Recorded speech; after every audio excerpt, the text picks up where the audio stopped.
When they describe it, it's beautiful. Sometimes they begin to vibrate and shake because of the feeling that goes through them. And they don't want to leave because they're all together. When they do leave, then it's a feeling of separateness, to where they're away from where they came from. And they don't like that. So that's where we eventually will all go back to, is where we began, with God. But these are beings that had never been in a body anywhere. They were pure souls that had never left God. And the other ones just had other bodies, but they were on spacecraft and planets and dimensions. So when we were doing this, I thought, well, if you enjoyed it so much, they're in this feeling with God. They call it the source. I said, well, if you enjoyed it so much there, and it was so beautiful, why did you leave? Because you know they're in a human body if they're laying there on the bed. They said, they all say the same thing. We heard the call, and we answered the call. And sometimes they go back to where they're having meetings on the spirit side, and they're talking to them and saying, who will volunteer to go? Earth is in trouble. They all say, we heard the call and decided to go. They thought it was going to be easy. They didn't know how hard it was going to be, because they're full of love and they want to help. But then when I take them through the birth experience and they're coming in here, they say, what was I thinking of? This is the densest, most heaviest planet there is. The energy is extremely heavy and dense. Now they're coming from those types of places. They come into a body and it's like pulling them down and driving them down, and they don't like it. Okay. So as soon as they're in the body, they said, what was I thinking of? I want to go back. I don't like this. But then it's too late. They've made the commitment.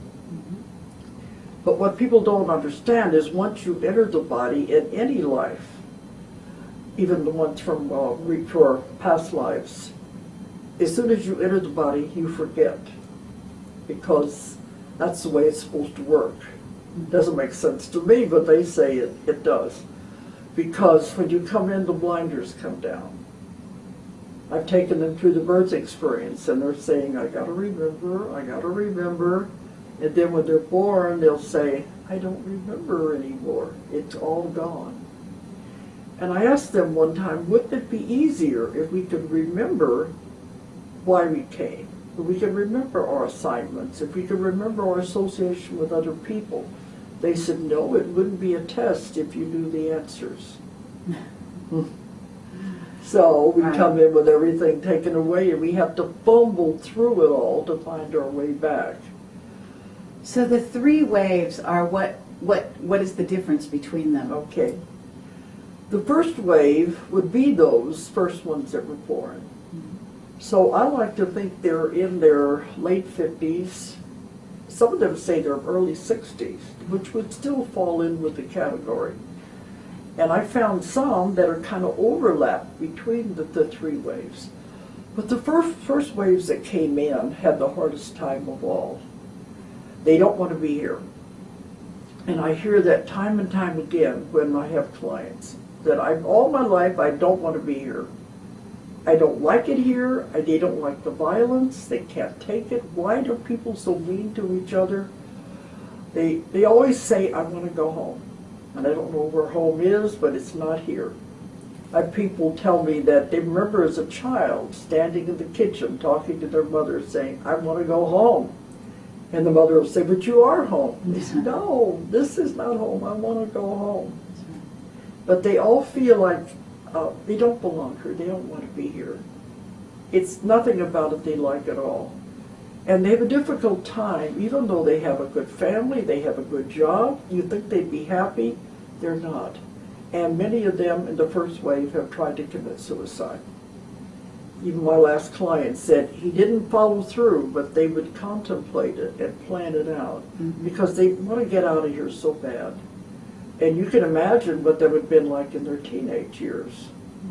That I wonder how many people them did kill themselves for no reason. Nobody could understand it. They just had to get out of here.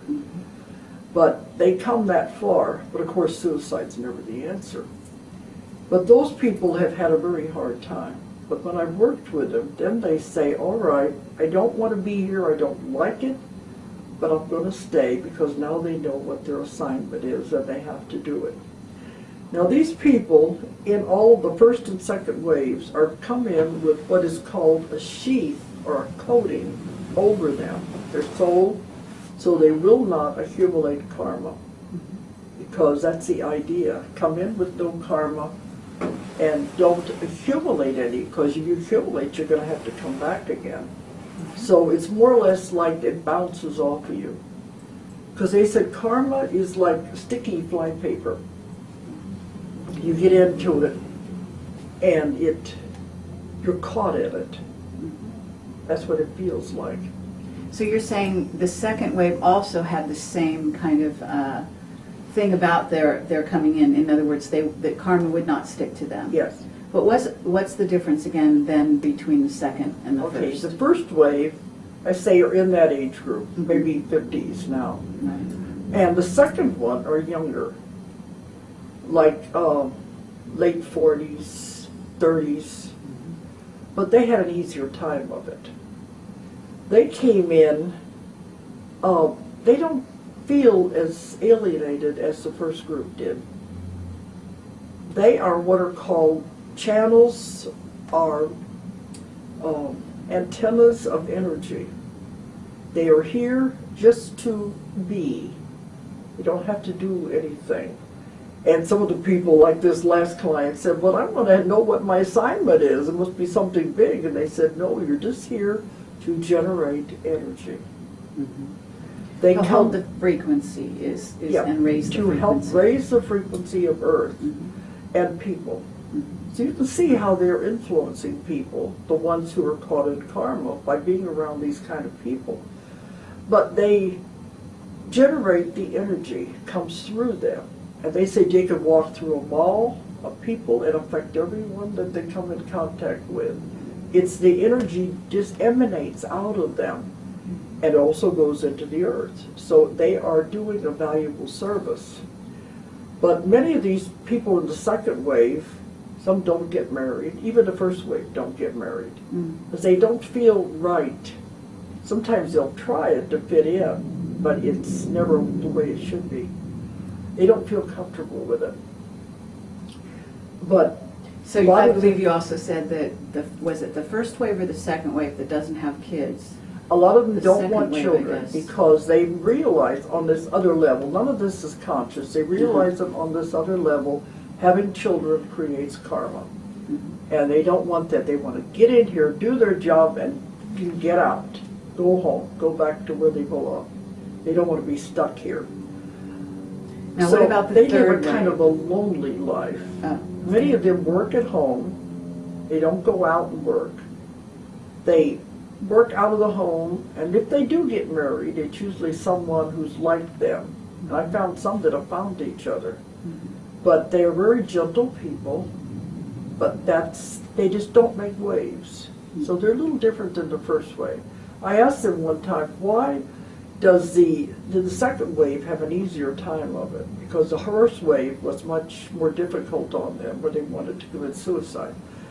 They said someone had to be the pioneers to set the way, to blaze the trail. Then the other ones followed, the second wave followed, and they had it a little easier. So that was the difference. And what about the third wave? The third wave are the new children that are coming in. Now, all the DNA in our bodies is being changed at this time because we have to be able to adapt to the changing of the frequencies and the vibrations of the earth as it changes. So our DNA is being changed to adapt to it. So this is, the new children are coming in with all the DNA already changed. It's all fixed so they don't have to adapt. They are the hope of the world, the gift of the world. That's why the last thing you should be doing is putting them on drugs. I agree with that. I speak at conferences about the new children, and they have panels where the children tell themselves what's going on. to tell what they're experiencing. The reason why they're considered disruptive is because they're bored. They come in, they learn things very fast, they know more than you think they know, and yet they're treated like children, like they don't know.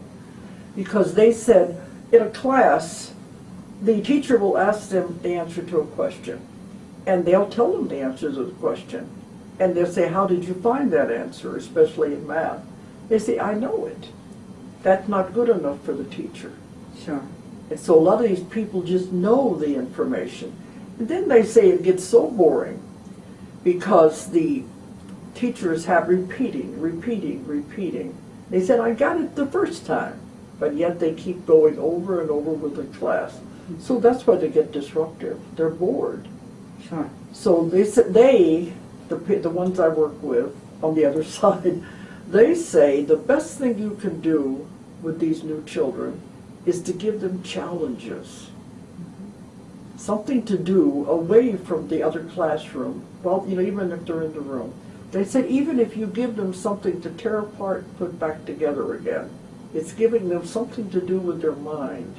They're just sitting there waiting for the rest of the class to catch up with them. Sure. Probably learning by rote is not interesting to them whatsoever. It's not, because they learn so fast. Mm-hmm. So you've got There's 3 waves More coming of to those the coming planet. in all the time. I understand. Yeah. You've got 3 waves coming to the planet to help raise the frequency so that we can go through what, now I don't know how you refer to it. I know that you talked about what is in essence sort of a second Earth that is being created. The new Earth. And this is also something that Laura Knight Judzik, who I also interviewed, talks about. And she talks about a wave that's coming, or we're entering. It's already here. Okay. We're already in the middle of it. Yes. It started about 2003 is when it became more obvious. Okay. Does she talk about the 2 Earths separate? Yes. Well, in essence, going into 4D, the fourth dimension, It's and 5th dimension. 5th dimension. Yeah, we Okay, skip you're- in 4th dimension. 4th dimension is time. Okay. And so you believe that the Earth is going into 5th dimension? It's already going. Okay. And that's the information you're getting. Yes, but it's not the Earth. Mm-hmm. It's separating into 2 Earths. Okay. That's why I didn't know if she talked about that. Well, not specifically calling it 2 Earths, but the The idea old is Earth that and the new Earth. one group of people will stay behind and not, in essence, evolve at this time and move on to the next dimension. That's what's called the old Earth. Mhm. They said they will stay with what they created.